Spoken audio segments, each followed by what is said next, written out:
I was a young pastor, pastoring a church in California, I did a lot of prison ministry. I was in prisons up and down the state of California, some as far away as Texas. I've been on death row and met people who've been convicted of murder.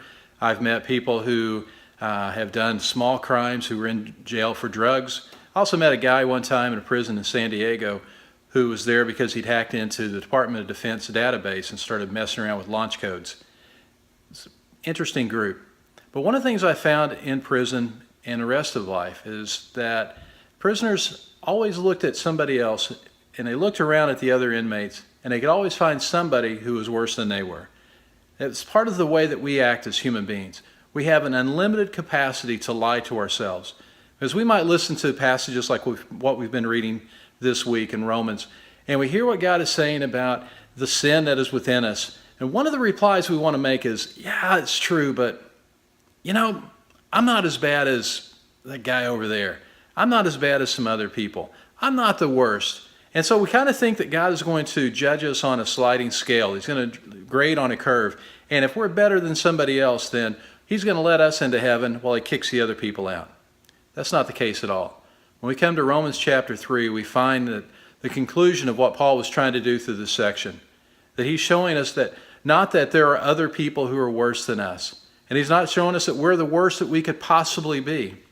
But Romans chapter 3 shows us that when we stand before God, there is none righteous, no, not one.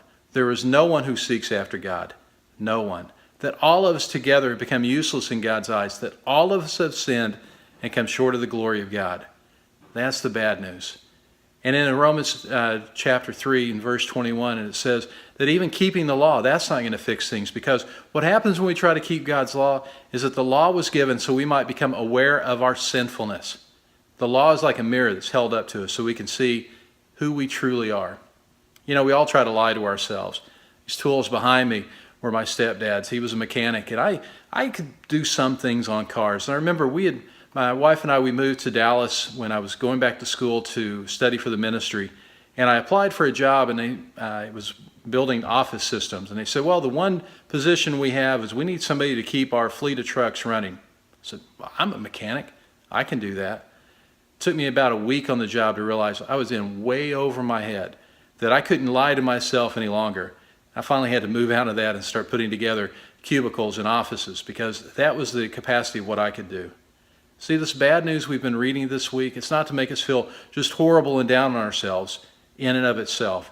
Yes, it shows us that there is something terribly wrong with us, but we have to see what is wrong, so then we can turn to the grace of God and realize that what we cannot do, God has already done on the cross of Christ.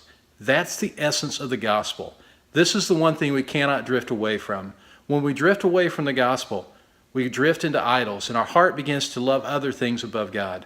But when we keep a clear perspective of who we really are, then we can see God for who he truly is.